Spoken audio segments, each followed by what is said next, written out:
জানাচ্ছি যে আমাদের এই ছোট্ট রাজ্যের মানুষকে মুক্ত করার জন্য সবাই এসেছেন আপনারা। এবং যত দিন যাচ্ছে নির্বাচন এগিয়ে আসছে, দাঁত নখগুলো বেরিয়ে আসছে, একটা ভয়ঙ্কর চেহারা নিচ্ছে যেটা ভূভারতে কোথাও নেই। মানে যেখানে ত্রিপুরা রাজ্যে এখন আর সংবিধান কাজ করছে না, এখানে গণতন্ত্র বলে কিছু নেই, আইন বলে কিছু নেই, পুলিশ সম্পূর্ণ নির্বাক। এই পরিস্থিতিতে দাঁড়িয়ে আমাদের আজকের দিনও দুটো প্রার্থীকে আক্রমণ করা হয়েছে এবং তারা এখন জিবি হাসপাতালে আছে। এবং প্রতিনিয়ত প্রত্যেকটা রাত্রি একটা ভয়ঙ্কর রাত্রি ত্রিপুরা রাজ্যের মানুষের জন্য। এই পরিস্থিতি দাঁড়িয়ে আজকেও আমরা আমাদের নেত্রী, সর্বভারতীয় নেত্রী সুস্মিতা দেব সাংসদ, উনি সহ আমি অমরপুরে গিয়েছিলাম, যেখানেই শুধু সন্ত্রাস ছাড়া আর কিছু নেই, কোনো কাজ করেনি, শুধু সন্ত্রাস দিনের পর দিন বাড়িয়ে দিয়েছে। আজকে আগরতলা শহরে যত ফ্ল্যাগ ফেস্টুন প্রতিদিন তুলছে ওরা। আমরা 21শে সেপ্টেম্বর আমাদের নির্বাচন ঘোষণা হয়েছে। 22শে সেপ্টেম্বর থেকে আমরা আগরতলাকে ফ্ল্যাগ ফেস্টুনে সাজিয়েছিলাম, কিন্তু সমস্ত কিছু নিয়ে গেছে। আজকে এই রামনগর সহ বিভিন্ন অঞ্চলে সমস্ত ফ্ল্যাগ ফেস্টুন নিয়ে গেছে, কিছু রাখেনি আগরতলা শহরে। আমরা একটা ভয়ঙ্কর পরিস্থিতির মধ্যে দিয়ে চলছি এবং নির্বাচনকে ফ্রি ফেয়ার করার জন্য আমরা সুপ্রিম কোর্টেরও দ্বারস্থ হয়েছি। আপনারা জানেন ভারতবর্ষে কোনোদিন আমি দেখিনি বিধানসভা লোকসভা নির্বাচনে সুপ্রিম কোর্ট হস্তক্ষেপ করে না। আর সেই ক্ষেত্রে একটা ছোট্ট রাজ্যের ছোট্ট একটা পৌর নিগম নির্বাচন, তাতেও সুপ্রিম কোর্টের হস্তক্ষেপ করতে হয়েছে যে এখানে নির্বাচন হচ্ছে না। নির্বাচনের নামে এখানে যে ভয়ঙ্কর পরিস্থিতি সৃষ্টি হয়েছে প্রতিদিন, এবং বিশেষ করে মহিলারা তো আজকে নয়, আমাদের সাংসদ সুস্মিতা দেব, সাংসদ দোলা সেন, সাংসদ অপরূপা পোদ্দার, এবং সেই থেকে আমাদের প্রার্থী 11 জন মহিলা প্রার্থী আক্রান্ত হয়েছে, যাদের বাড়িঘর সম্পূর্ণ গুড়িয়ে দেওয়া হয়েছে, তাদেরকে শারীরিকভাবে লাঞ্ছিত করা হয়েছে। এই রকম একটা ভয়ঙ্কর পরিস্থিতির মধ্যে এই রাজ্যের মানুষ আজকে সংগঠিত হয়ে এককাট্টা হয়ে তৃণমূল কংগ্রেসের পাশে দাঁড়িয়েছে। আমরা আশাবাদী দাঁত চেপে লড়াই করছে ত্রিপুরার তৃণমূল কংগ্রেসের কর্মীরা, এবং তাদের সাহস যোগাতে, উৎসাহ যোগাতে তাদের পাশে থেকে যারা এখানে আসছেন। আমাদের পশ্চিমবাংলা যুব তৃণমূলের সভানেত্রী আছেন সায়নী ঘোষ, এখানে আছেন সায়ন টিকা, তো আপনারা পরিচয় করতে হবে, রাজ্যের সম্পাদক এখানে। তো আর আমাদের ম্যানিফেস্টোগুলো এসছে, যে গাড়িতে নিয়ে ম্যানিফেস্টোগুলো নিয়ে আসছে, গাড়িটাকে অ্যারেস্ট করে নিয়ে থানায় ঢুকিয়ে রেখেছে, নরসিংগড় থানায়। কেন? এটার মধ্যে খবর পেয়েছে ওরা যে এটার মধ্যে এই আমাদের ভিশন ডকুমেন্ট যেগুলি আসছে কলকাতা থেকে প্রিন্ট হয়ে, গাড়িটাকে কিছুক্ষণ আগে নিয়ে পুলিশ ঢুকিয়ে রেখেছে নরসিংগড় থানায়। সেকেন্ড এটা হচ্ছে আগরতলা শহরে যে কোনো হোটেলে গিয়ে জিজ্ঞেস করবেন, যে বলবে 20 তারিখ থেকে 25 তারিখ অবধি কোনো হোটেলে কোনো সিট নেই। তাহলে কি হয়েছে? কারাই বুক করেছে? কেন? শাসক দল সমস্ত হোটেল বুক করে নিয়েছে।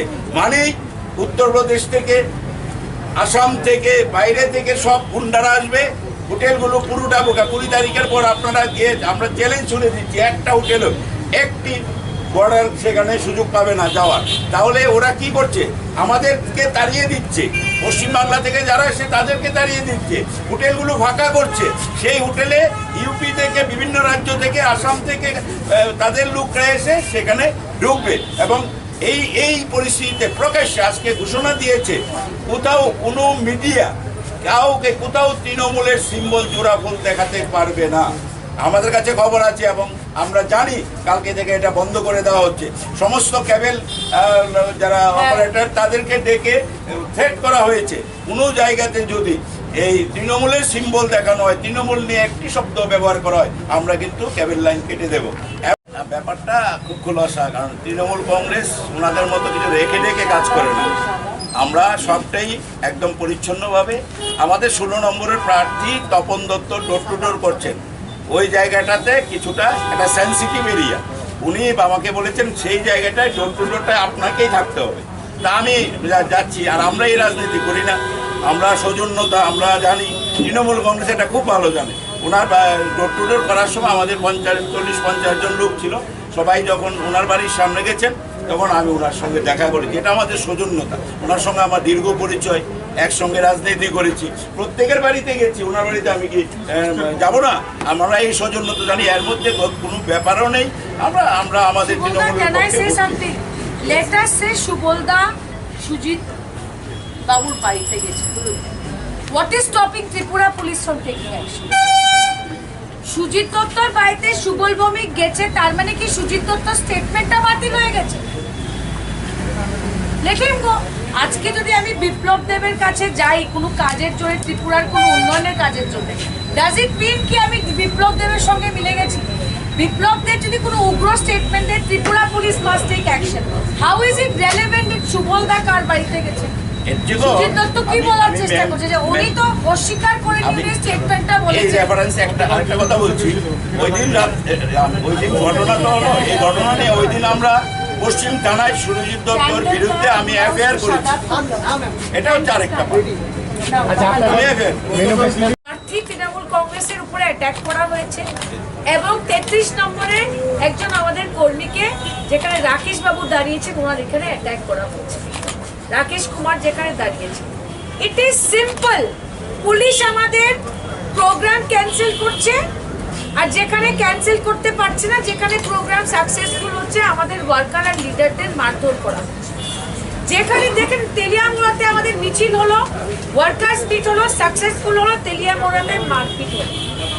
যেখানে আমরা মিটিং করতে চাইছি, বারবার ক্যান্সেল হচ্ছে। It is a contempt of court and let the Tripura government and Tripura পুলিশকে আমি বলতে চাই যে আমাদের অধিকার আছে, আমরা কোর্টকে এগুলা ব্যাপার জানাবো। আরেকটা কথা আমি ত্রিপুরা পুলিশকে জিজ্ঞেস করতে চাই, তেলিয়ামুড়াতে যখন গন্ডগোল হলো কালকে রাত্রে, তখন বিজেপি এফআইআর করলো, আপনারা আমাদের ওয়ার্কার আর লিডারদের 1-2 ঘন্টার মধ্যে অ্যারেস্ট করে থানায় বসিয়ে দিলেন।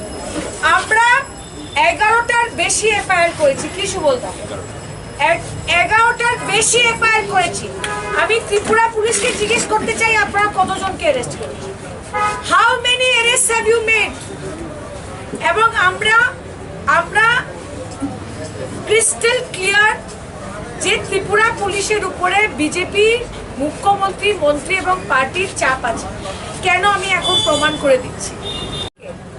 ওয়েস্ট বেঙ্গল থেকে তৃণমূল কংগ্রেসের যারা কর্মীরা আমাদের ক্যাম্পেইন করার জন্য সাহায্য করতে এসেছিল, অনেকে বিবাহ ভবনে থাকছিল বা হোটেলে থাকছিল, ওদেরকে 50